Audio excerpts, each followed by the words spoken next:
You walk up to a building you've seen in photographs 100 times, old stone, weathered timber, a place that feels familiar before you even touch it. But then you reach the entrance, and something small shifts in your body, almost before your mind can explain it. The lintel hangs lower than you expect. The side posts pinch the opening tighter than a modern frame would ever dare. The threshold rises like a shallow step, not welcoming you in so much as asking you to prove you belong there. Without thinking, you duck. Your shoulders narrow. You turn slightly sideways, guiding yourself through as if the doorway has quietly taken control of your posture. Even your pace changes. You don't glide in, you enter with care. And for a second, it feels less like walking into a room and more like crossing into a different set of rules. It's tempting to call it quaint, to shrug and say, "People were shorter back then," or, "That's just how they built." But the strange part is how often the same sensation repeats across countries, across centuries, across entirely different styles of building. A cottage doorway that asks you to bow. A temple entrance that forces a lifted foot. A stone portal that seems too narrow for comfort, as if it was never meant for hurried movement at all. When a design choice appears once, it's a curiosity. When it appears again and again, it starts to look like a pattern. And patterns usually point to intention. So the question isn't simply why old doors look different. The question is what they were designed to do. Were these openings shaped around bodies that move differently than we do? Around clothing and tools we no longer carry? Or around purposes that had nothing to do with convenience, and everything to do with control, ritual, security, and the quiet choreography of entering a protected space? Once you notice this, it stops being about one charming old house on one quiet street. The same doorway, mismatch, shows up in places that never shared architects, languages, or even the same idea of what a city should be. In medieval villages, cottage doors sit low and tight, as if warmth mattered more than comfort. In Japan, tea house entrances can be deliberately small, asking every visitor to lower themselves before they enter.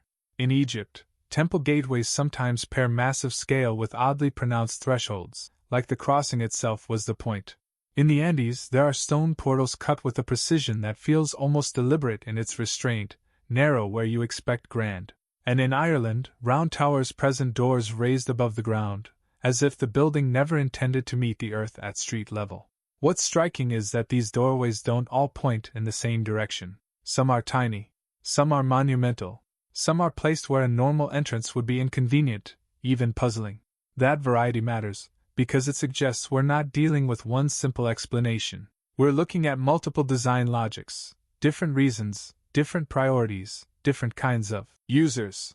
So instead of treating each doorway as an isolated oddity, we'll group them like evidence: small doors, high thresholds, elevated entries, overbuilt stone frames. And as we move through them, we'll track what each type tends to appear with, what it tends to exclude, and what it may have been trying to shape in the people who pass through. A doorway isn't just empty space where a wall happens to stop, it's a decision. It's a place where a builder can shape what a person does without saying a word. Change the height, and you change posture. Make it low, and the body bows automatically, whether from respect or simple self-preservation. Make it narrow, and the shoulders turn, the pace slows, and two people can't surge through side by side. Even the simplest opening can become a quiet tool for control. Width and height are only the beginning. Raise the threshold and you force a deliberate step. That single motion keeps out water in heavy rains, slows anything on wheels, and discourages quick entry. Shift the doorway off-center, and you can change what someone sees as they enter. A straight, wide opening gives a clean view into the room. An offset entrance hides the interior until the last moment, shaping lines of sight like a curtain. This isn't ancient superstition. It's design logic, and we still use it. Modern buildings rely on choke points, vestibules, keycard gates, narrowed corridors, and subtle turns that guide crowds and limit access. Museums do it to protect exhibits. Banks do it to manage risk. Even high-end homes do it to create privacy and a sense of arrival. The principle is the same. The boundary matters, so you build the boundary to do work. Once you see doors this way, old entrances stop looking cute or primitive. They start looking purposeful, like control points. Some might be about climate, keeping heat and smoke where they belong. Some might be about defense, turning the home into something closer to a fort. Others might be about status, telling you, before you even enter, how you're expected to behave. And that changes the whole mystery. Because the question becomes not just who built these doorways, but what kind of world they were trying to manage. The simplest explanation is the one most people reach for first: people used to be shorter. And in many places that's true. Average height has shifted with nutrition, disease, childhood stress, and long periods of scarcity. In a hard century, bodies shrink. In a prosperous one, they grow. So a low cottage door in a poor rural region doesn't automatically mean anything mysterious. Sometimes it's just a practical choice made by practical people with limited materials and a cold wind outside. But then you start noticing doors that don't fit even that explanation. Openings so low that an average adult from the same period would still have to fold almost in half. Frames so narrow they seem designed for a person with nothing in their hands, moving one at a time, slowly. And on the other end of the spectrum, enormous portals cut from heavy stone, doorways that could swallow a crowd, built in places where daily life didn't require anything close to that scale. That's where human height becomes only one variable in a larger equation. The user of a doorway isn't just a body, it's a body wearing something, carrying something, following rules. Thick cloaks, bundled fuel, water jars, spears, helmets, ceremonial objects, shoes removed at the threshold, heads lowered by custom. A small entrance might be a service door, not a main one. A giant gate might be for processions, not groceries. So yes, people were sometimes smaller. But many doorways still feel strangely optimized, as if they were built to shape behavior as much as to admit a person. And once you accept that, the next step is to look closely at the smallest doors of all. Stand in front of a truly low doorway and your body answers before your thoughts do. Your chin tucks, your shoulders round. You fold at the waist and step through carefully, feeling the top beam close over you like a warning line. In old cottages, you can almost hear the scrape of countless hats and hoods that once passed beneath it. In monasteries and shrines, the same motion feels less accidental, more like an instruction written into wood and stone. A low entrance changes the tone of arrival. You can't stride in with your chest forward. You can't rush a group through shoulder to shoulder. You enter one at a time, slower, quieter, slightly smaller than you were outside. And that physical narrowing has a social effect. It's difficult to act dominant when the building has already made you bow. It's hard to threaten when you're mid-crouch, eyes down, attention on not hitting your head. Some cultures made this intention explicit. Traditional tea houses in Japan used the nijiraguchi, a small crawl-through entrance that required everyone regardless of rank to lower themselves and enter with calm. But not every low door is ceremonial. Even when it began as a simple way to keep heat in or frames strong, it still ended up shaping behavior. The doorway doesn't just let you in, it teaches you how to enter. Not every small doorway is a coded message. Sometimes it's just physics. In cold or windy places, a large opening is an open invitation to lose heat, and old homes were often fighting for every degree of warmth they could hold. A smaller door leaks less air. It narrows the draft, reduces the rush of wind across the floor, and makes the interior easier to keep stable when the weather turns sharp. In many older, single-room houses, smoke was also part of daily life. Fires burned without modern chimneys, and the warm, smoky layer rose upward and lingered near the roof before finding its way out. The size and placement of openings affected that delicate balance. A low door could limit sudden airflow changes that pulled smoke down into the living space, or that made a fire burn too fast. Add thick walls and small apertures, and you get a kind of insulation system built from stone and timber rather than glass and foam. Later cultures refined the same idea with porches, vestibules, and double doors, airlocks for humans. In that light, some too small doors are simply comfort engineering, quietly perfected over centuries. But comfort isn't the only reason a doorway gets small. In unsettled times, the home becomes a defensive structure, even when it looks ordinary from a distance. A narrow entrance means one person at a time. A low lintel forces anyone entering to dip their head and compress their body, making them slower and less able to swing a long weapon cleanly. The doorway becomes a bottleneck, a place where the advantage shifts to the person already inside. You see the same thinking in raised doors, openings set above ground level, reachable by a ladder that can be pulled up or destroyed in seconds. Many towers use this logic, but it appears in humbler places too, wherever raids were a real memory rather than a distant story. Even the direction a door swings can matter. An inward opening door can be braced from within. An outward opening one can be blocked by debris outside, turning an exit into a trap. When you start reading doorways as defensive geometry, the awkward designs stop looking awkward. They look cautious. And that caution hints at a world where safety was never assumed, only managed, one tight entrance at a time. Even when a doorway is tall enough, there's often another obstacle waiting at your feet. In many old buildings, the sill isn't flush with the floor. It rises, sometimes only a few inches, sometimes enough to make you pause and look down. You can see it in temples, in farmhouses, in stone ruins where the doorframe survives but the roof is long gone. Again and again, the entrance asks for a lifted step, a small act of attention before you cross. The practical reasons are straightforward. A raised threshold helps keep out rainwater that sheets across the ground, or sand that drifts and piles with the wind. It can discourage snakes, rodents, and insects, especially in warmer regions where the line between indoors and outdoors is more porous. In heavy masonry, a stout sill can also tie the door jambs together and protect the base of the opening from wear, acting like a sacrificial edge that takes the damage of generations of feet.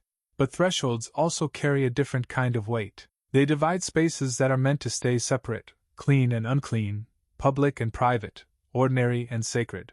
You don't just walk through, you step over. That motion is small, but it's deliberate, and it turns the boundary into something you feel. Over time, a simple raised sill becomes a quiet ritual, reminding you that crossing into a protected space is never completely casual. Then there are the doors that feel less like boundaries and more like mistakes. You find an entrance halfway up a wall, with no steps leading to it, or a doorway that opens into a space where the floor sits awkwardly below the threshold, as if something was removed and never replaced. In Ireland, the round towers are famous for this, doors raised several meters above ground, reachable only by ladder. In the American Southwest, cliff dwellings tuck entrances into rock faces where approaching them is an act of balance. In old fortified towns, access can be intentionally inconvenient, turning daily movement into a controlled route. It's easy to interpret these as proof of paranoia or ceremony, and sometimes they are. But in other cases, the simplest answer is time. Doorways can survive longer than the features that once made them practical. A door that once met a wooden stairway may outlast the stair by centuries. Ground levels rise as dirt, rubble, and new paving accumulate, slowly swallowing the original first step. Floods deposit sediment. Earthquakes shift foundations. What began as a sensible entrance becomes an awkward one simply because the landscape kept moving while the stone stayed put. Renovation adds another layer. Later builders often reuse older openings because cutting new ones through thick masonry is expensive and risky. A doorway can be inherited, even when the rooms around it change. So an entrance that doesn't match the floor plan may not be a mistake at all. It may be a surviving fragment of an older layout, an architectural fossil, still marking a route that no longer exists. After all the cramped entrances and forced crouches, the next category feels almost like a reply. You stand before a doorway so large it doesn't seem to belong to human routine at all. Temple gates that rise like cliffs, palace portals wide enough for a line of riders, stone frames that make even a crowd look temporary. These openings don't ask you to bow. They make you feel small without touching you. And that's the point. Not every door is meant for daily use. Some are built for moments, processions, ceremonies, arrivals that had to look inevitable. A city might have countless ordinary entrances, but it only needs one that says, in a single glance, who holds power here. The scale becomes a kind of language. It tells you there are resources to spare, labor to command, and time to plan beyond one lifetime. It suggests permanence, even when the people behind it were as fragile as anyone else. Monumental doors also control movement in a different way. They don't restrict the body, they choreograph attention. They frame what you see as you approach, making the act of entering feel like crossing into a staged world. Often these portals belong to larger complexes, courtyards, stairways, narrowing passages, then a sudden opening, designed to build anticipation and focus the mind on what comes next. So while small doors can humble you by force, giant doors do it by suggestion. They persuade without touching. They don't just separate spaces. They announce an order of reality, where the institution inside is meant to feel bigger than the individual standing at its threshold. Sometimes the question isn't the size of the doorway, but the quality of the work around it. You'll see a frame made of stones that meet with uncanny precision, jams so tightly fitted you can barely imagine a blade sliding between them. Above, a lintel sits like a single calm weight, massive, level, and somehow placed exactly where it needs to be. Then you look at the wall built around it, and the mood changes. Smaller stones, rougher joints, a different rhythm, as if two different standards of construction are sharing the same facade. That contrast is where people start to feel the ground shift. Not because it proves anything on its own, but because it raises a fair question. Why would a builder spend extraordinary effort on the doorway while treating the surrounding masonry more casually? In some sites, the threshold stones are polished by thousands of steps, and the abrasion tells a story of long use, yet the blocks above them look patched, repaired, or replaced. There are several ways to read this without jumping to extremes. A later culture might rebuild walls atop older foundations and keep the original portal because it's structurally sound, symbolically important, or simply too hard to remove. A monumental frame might be reused like a prized artifact, carried into a newer building the way a relic is carried into a shrine. Or the doorway might have been considered the most important line in the entire structure, the place where order meets the outside, so it received the best stone and the best hands. When you're looking at ancient doorways, the details matter. Tooling marks, repair seams, mismatched stone types, subtle shifts in alignment. Sometimes the doorway isn't just an entrance. It's a clue that the building has a deeper timeline than the surface suggests. To understand an old doorway, it helps to picture the person approaching it. Not a modern tourist with a phone and a jacket, but someone carrying a day's weight. A basket of grain, a water jar held against the hip, a bundle of firewood balanced high. In some places, armor or heavy wool, belts with tools, even a long spear that can't easily angle through a narrow frame. Door width begins to look less like a measurement, and more like a decision about what is allowed inside. Many buildings also had multiple entrances with different roles. A wide opening for moving goods, a smaller one for everyday passage, a tucked-away door for servants or storage. Some narrow doors may have been designed for single-file entry, keeping order in busy spaces. Others may have been deliberately tight to discourage livestock from wandering in. The past body wasn't just shorter. It was equipped, loaded, and managed. In many societies, entering wasn't only a physical act. It was a change of status. Sacred precincts, monastic compounds, and even ordinary homes could have purity rules: what you wear, what you carry, whether you've washed, whether you're permitted at all. A doorway becomes the place where those invisible rules turn solid. A low lintel quietly forces a bow. A threshold makes you pause, lift your foot, and notice the boundary. A narrow passage limits entry to one person at a time, making access easier to observe and control. This is where architecture and social order overlap. The door is a checkpoint without guards, a reminder without words. It can separate the initiated from the uninitiated, the guest from the family, the clean from the unclean, the public from the protected. And once you start seeing that, the strange dimensions stop being just measurements. They start looking like a kind of built-in permission system designed to shape not only bodies, but belonging. One of the simplest ways a doorway can feel wrong is if it isn't truly part of the building you're looking at. Cities are rebuilt the way forests regrow, layer over layer, after fires, floods, wars, earthquakes, and ordinary decay. Sacred sites especially tend to be reused, because the location itself is considered important. A new temple rises where an older one stood. A church inherits a foundation. A palace becomes a fortress, then becomes housing. In that long cycle, a doorway can survive even when almost everything around it changes. Stone portals are hard to dismantle, and they carry meaning. So later builders sometimes keep them, building new walls and rooms around an older frame. That's when you start seeing the small clues. A door frame made of a different stone than the surrounding blocks, or fitted with a precision the wall doesn't match.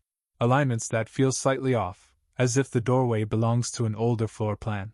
Thresholds patched with newer material, where patterns that are heavy on one side, suggesting centuries of use from a direction the current layout doesn't support. In that context, doesn't fit can mean more than doesn't fit modern humans.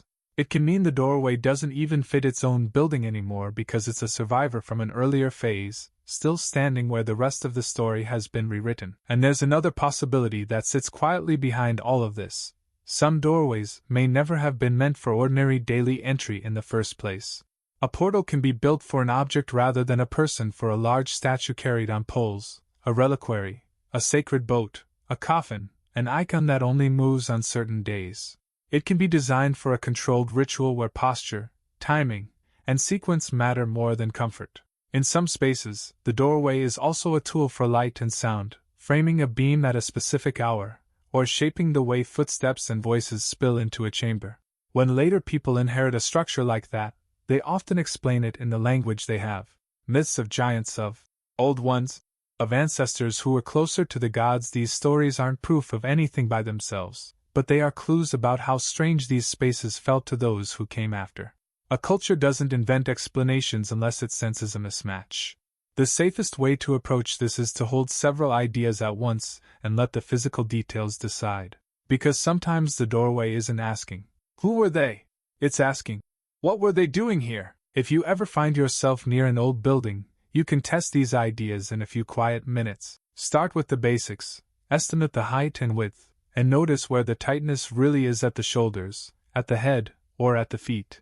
Look closely at the threshold. Is it raised for a reason, or does it look like the ground outside has climbed over time? A straight-on photo helps more than an angled one, because it reveals whether the frame is symmetrical or subtly skewed. Then compare the doorway to its surroundings. Is the stone the same type as the wall, or does it look imported or reused? Do the joints around the jambs look tighter than the rest of the masonry? Check the edges for wear, smoothing where hands brushed, hollows where feet landed, hinge marks that show how the door once swung. If there are multiple entrances on the site, compare them. Often one doorway carries a different level of care, as if it mattered more than the others.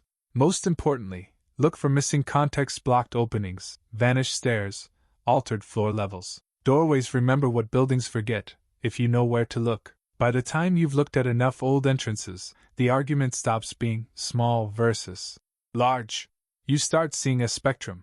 Some doors are climate tools, built to keep warmth in and weather out. Some are defensive, turning a home into a controlled bottleneck. Some are ritual, shaping posture and purity before you cross. Some are pure theater scale, used to project authority. And some are inherited, older frames still standing inside newer walls. In every case, the doorway is where a civilization makes a choice about entry, who comes in, how they move, and what attitude they bring with them. Maybe the past speaks most clearly at its edges, right where you have to change your posture to pass.